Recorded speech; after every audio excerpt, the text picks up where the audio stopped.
Let's test and review an arming sword.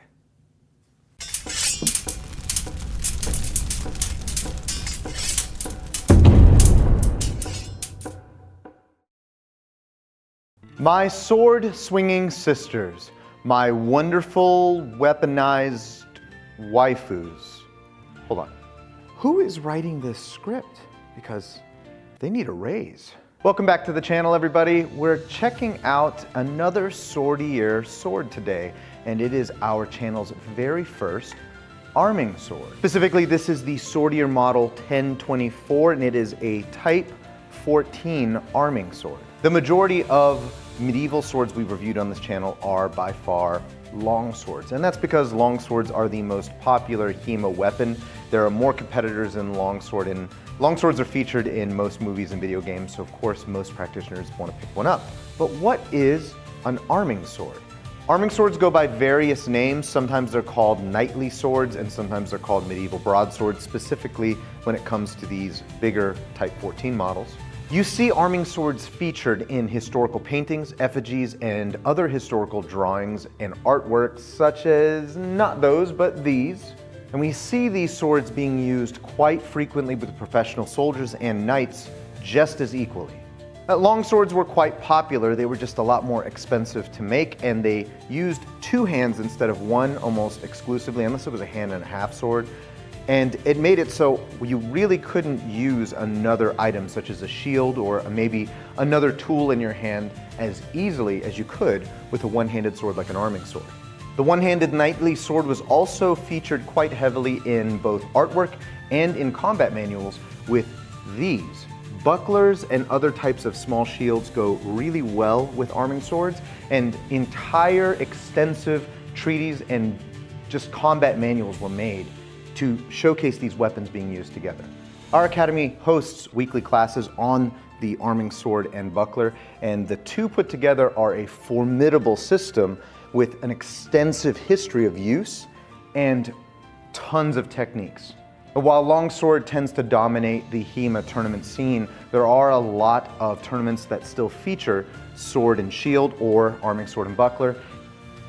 The fights are typically dynamic and fun to watch because there's a lot of strategy that goes into using these two. The footwork is very, very deep, and the types of attacks you can do vary greatly. So you get to see a lot of creativity when practitioners go up against each other with these weapons.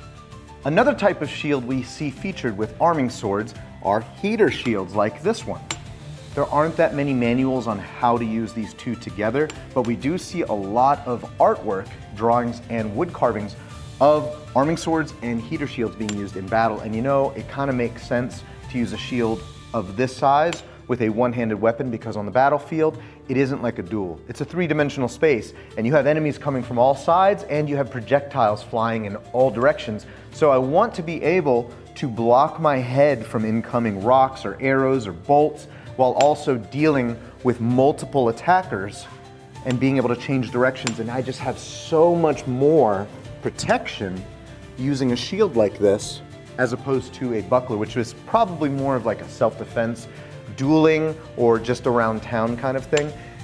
Heater shields, kite shields, and other larger shields, targes, these are going to be something that is used on the battlefield where you have a lot of people, or maybe we're fighting in formation and we're having shields all together to kind of create this shield wall kind of concept. I'm not sure, this is not my area of expertise, but I know that I have seen a lot of artwork and a lot of depictions of arming swords being used with larger shields. The model 1024 arming sword from Swordier is inspired from the Type 14 arming sword from the Oakshot typology. So if you don't know what the Oakshot typology is, it's a list of medieval swords that have been classified in the modern era, so that way it's easier for us to identify them, and they typically have a type to them. So you would have a Type 13, Type 14, Type 15, and so on. This model is definitely inspired by the Type 14 typology, and you would know that by the characterization of this thick ricasso up here that tapers down into this very acute point. Typically has these upswept quillons, this upswept guard, and some form of a counterweight, usually a wheel pommel, but this one has a very unique pommel. We'll get to that later. But Type 14 swords are an evolution of arming sword designed to have a good balance of cut and thrust. This wider ricasso makes the blade pretty broad and it cuts extremely well. However, the tip isn't really like a hatchet tip that you would find on a, I would say more of a choppy blade, something like a 1796 saber, where we have that big kind of flared out end. This has a pretty acute tip to it, and that is designed for popping mail rings, going through chainmail and other types of medium of armor. So a sword like this would have a much easier time going through some forms of cloth armor as well as chain armor. It's not gonna do well against plate armor because no sword really does. You're gonna need something that impacts for that, or you're gonna have to use the ye old can opener and go to your knife to find the gaps in the armor. A sword like this is gonna operate exactly the same way. I'm gonna look for gaps in the armor to be able to puncture and split those rings. If the sword is sharp enough, I think a sword this heavy could definitely slice through some layers of padded jack. Depends on the quality of the padded jack, but sharpness and the weight of the blade really matters when it is going through cloth mediums. At one point in history, the Type 14 was so popular, I think between the years of 1290 and 1330, Type 14 arming swords were featured in 85%, or it's like 80-something% of all artwork featuring a knight with a sword. That's pretty crazy, and that kind of just tells us that this sword was that popular. It was that popular for a reason. It was probably very effective. We also find this type of arming sword featured in more modern medieval artwork. First impressions handling this sword. It is unlike any other arming sword I have ever owned or touched before. I've never really messed with the Type 14.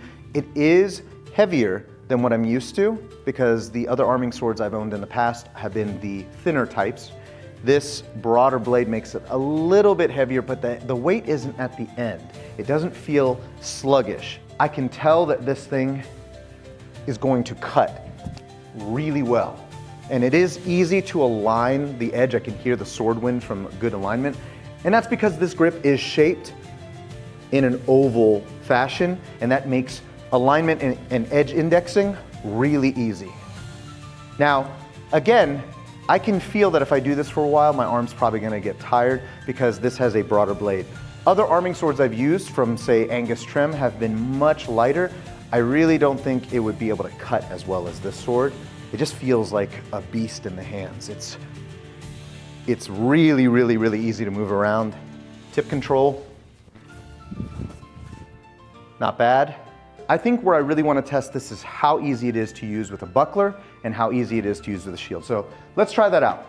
There's some very awkward positions in the I-33 manuals where you're going to be in a strange body posture, and having a sword that is poorly balanced, it's going to affect it. You're going to be leaning and keeping your feet back on some of these stances, and honestly, this is not hard with this sword.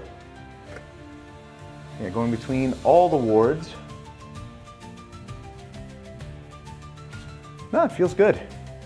I feel like I could hold this out for a while. It doesn't feel too heavy. The tip, it's really because the tip is not heavy. If the tip were heavy, it would be pretty hard to hold these positions for a pretty long amount of time.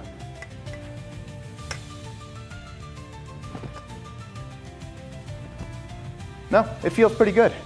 I find that fighting with a buckler fully extended is way harder than using a strapped shield. So you know what? Let's try using my heater and see if it's any different. I love this thing. My students all signed this heater when they surprised me with it. It's such a cool shield. The arming sword with a shield this size feels way easier to use because it's not extended and it's strapped to the arm. So there's just so much more support and I feel way more protected, but this is a much more cumbersome shield to be carrying around. I wouldn't carry this around town. Being able to cut from behind the shield feels pretty natural.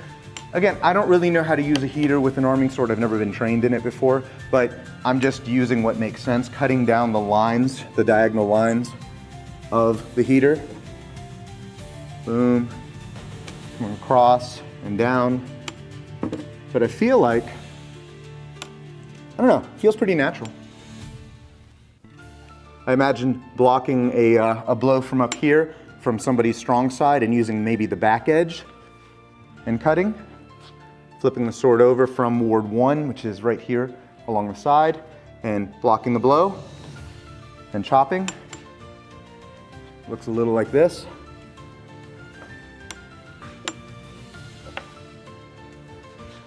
And cutting that way. Feels good. This sword's not tiring my arm out just by doing that, so so far I like it a lot. Why don't we take a closer look at this sword and check out its features? Come on, let's go. Swordier's arming sword is very nicely formed. It's forged out of 65N manganese steel, which is a really common steel used in Chinese reproductions. Many of the previous swords that we have reviewed were made out of this steel, and I find it to be an okay steel. It's kind of middle of the road. It has okay edge retention. I wouldn't say it's the greatest ever, but it is very serviceable and it makes the sword actually very affordable. Most manganese steel swords, even in the katana variant, are usually pretty affordable swords. The edge geometry on Type 14 blades is typically lenticular. It looks like a continuous lens almost, and it leads to these swords also being very good cutters. The Swordier arming sword comes with that lenticular geometry, which I was very happy to see, and there isn't any ugly secondary bevel. This is true of every sword they've sent to us so far, and I'm really happy about that. It is very sharp out of the box, and we'll get to that sharpness in just a second, but I'm really just so pleased with the shape of their blade. This doesn't look like a wall hanger, even just by how this blade looks when you pick it up. The grind lines on this arming sword are pretty clean. The fullers specifically is what I look for in the quality of the grind lines, because sometimes the fullers can be off-center and it makes the sword look asymmetrical. The fullers here look really even. They terminate almost at the exact same spot. The quillons are an upswept design that are a little different than the ones I've seen in planar examples. They have these little bulbs at the end, and it has a smooth transition upward, so it's more like a U than a V, and I think that's really cool looking. And right at the center, very similar to an Angus trim longsword, we have this file work. This was not featured on the last longsword that we reviewed, and it was actually a comparison I made to the Angus trim model we compared it to, which is a way more expensive sword. So to see a little bit extra file work done on this one was very, very nice. We have used this blade quite a bit since it arrived, so the polish is a little marred up, but it came with a medium polish. It was a little bit above satin when we got it, which I think is really nice. By far the most unique part of this sword is its octagonal pommel.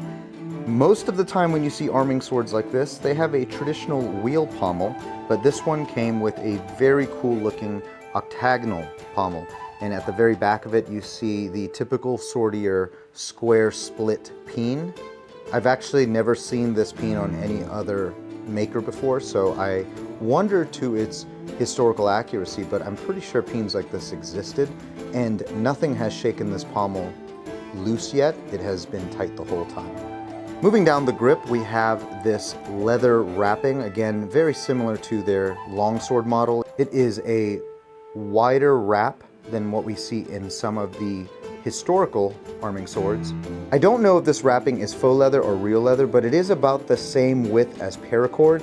It feels very good in the hands, and that center knot right here makes holding the sword between the index finger and the middle finger very comfortable. I actually really like it a lot. And none of it has frayed or come apart yet, so I'm really happy with this so far. Let's check the distal taper using our calipers. And yes, friends, the calipers are still dead, and I have not bought new batteries for them. But I'm going to demonstrate it through just showing the thickness levels going up and down the blade. So we're going to start right at the ricasso, like we always do.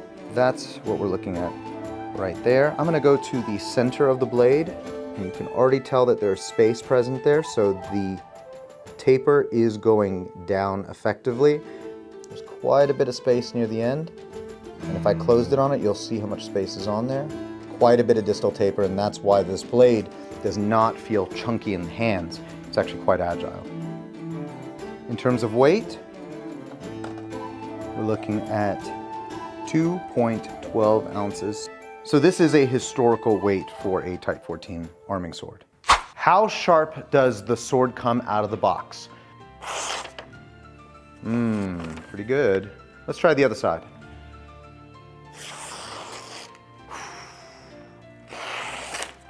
Pretty good. And the tip is also very sharp. You're able to puncture and slice pretty easily. Just like that. Let's do it again. Right there. Very, very sharp. And just like we talked about on the tabletop portion, that edge geometry that Swordier puts on their swords is what lends to them being good cutters. They've listened to their clients and have responded by putting single edge geometry on their swords. So there really isn't any ugly secondary bevel. I hate it. It's like a pet peeve of mine to see a historically inspired sword and it has just that kitchen knife bevel on it. They ship their swords razor sharp, and that is going to give you an edge when you are doing competition cutting, or say you're just a backyard cutter and you want to cut through some tatami or some bamboo or some bottles. You're going to get better results with a better edge geometry. So keep that in mind when you buy swords online. I'm going to do this again. This is fun.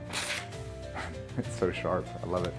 I think we've talked enough about the features of this sword. Let's see how it cuts. Let's go.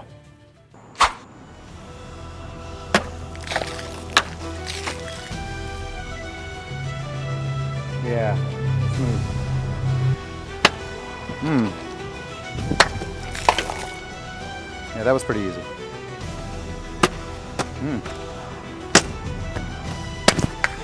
There we go. Oop. Hit a little low. We did hit that table once, and I thought that there was no edge deformation, but once I brought it back inside, it's right there. You can see the chip in the edge right there. Okay, so that's telling me that this is a softer steel, the manganese steel, or the heat treat was slightly off. Just from hitting some pine, it shouldn't be doing that.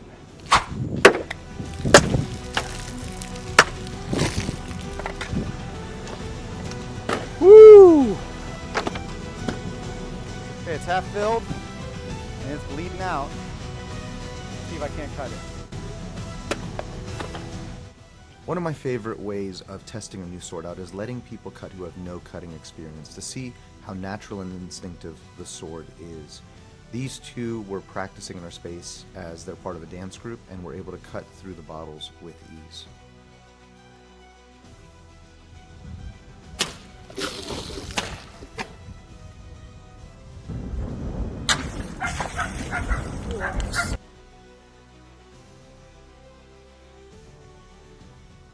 Go. Hey. There we go. Okay.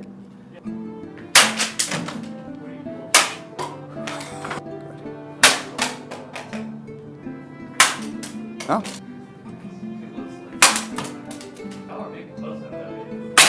This sword's incredible. The balance, everything, the way it cuts, the way it feels, it's a dream. It really is. I felt like I was cutting through air when I was cutting. So that's probably the best sword I think I have ever cut with, bar none.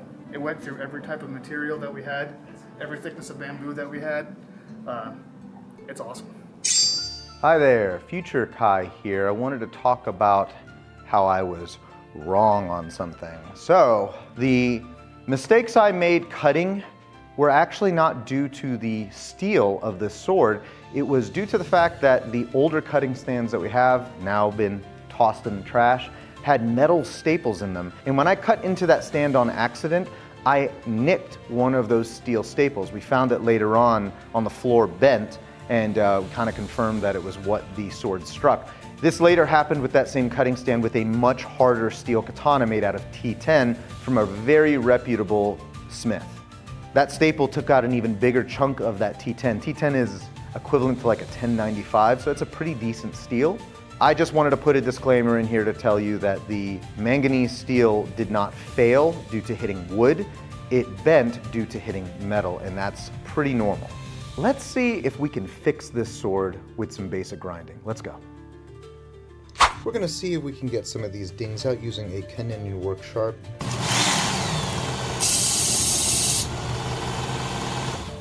It's already pretty smooth on that side. The Canonion's not really good at keeping that single edge geometry because you're already starting to see a little bit of the edge change right here. So keep that in mind if you're going to use this for actual sharpening. You're not going to be able to keep it that beautiful single edge geometry for very long. Ooh, yeah, that's pretty good still. Woo, it's still really, really sharp. Still very sharp. And the edge doesn't have those divots or bends in them anymore, and the tip feels very good. If you've had the pleasure of purchasing medieval swords from other companies, many of them do not include a scabbard at all. It's going to be another $100-something to have a scabbard to go with your sword.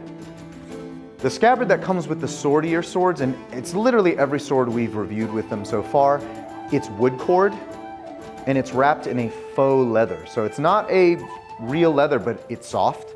It doesn't look terrible. There's a little bit of, it's not tight, you can see the bagginess on it, right? But it's also not terrible. It's stitched right there down on the spine. Here, I'll put this in here, maybe we can get a better view of it if I put my hand behind it. So you can see the stitching right there. Not terrible. And it did come with a belt and hanger system. I don't really care for their belt and hanger system because I usually use my own. I say this in every review that we've had with them so far. First thing I do is I take it off. But one thing I really like about Swordier is they listen. They listen and they change their products very quickly, almost on a weekly basis, which is kind of crazy. If you look on their site now, you'll see that they have scabbards for swords that look like more expensive, historically accurate swords using, I don't know if it's actual leather or not, I haven't gotten one yet, but they have tie-down points with indentations on the scabbards that look like my more expensive $1,000 swords from, say, like Pavel Mach or even Dark Sword Armory. So I choose to take that as them listening to their client base and probably consulting with some historical experts as well and adjusting their products accordingly. And I haven't seen their price go up yet. That's the crazy part. The retention on the scabbard is not as tight as their longsword, but I don't really care about this. The sword is still not coming out when I hold it upside down, but if I shake it, it will come out. There's a bit of rattle, but I have had this happen on more expensive swords as well. And I'm not going to be carrying the sword upside down anyway. It's going to be hung just like this. And in that position, the sword doesn't come out of the scabbard. It draws smoothly and it resheathes, so long as you can get it in the slot, very smoothly as well. And it's going to protect your blade, it's going to keep it from cutting people on accident, and it doesn't look bad. Great deal so far. $209, can't beat it. That about wraps up our review of the Swordier 1024 Type 14 arming sword. This thing cuts as good as I hoped it would and more. I can usually judge a sword based on how well beginners cut with it, how easy it is for someone who's never cut anything to be able to slice targets with it. And as you guys saw, we had 2 people walk in with no cutting experience and be able to cut bottles relatively well. I personally have been able to cut everything with this sword myself, whether it was thicker bottles all the way up to bamboo.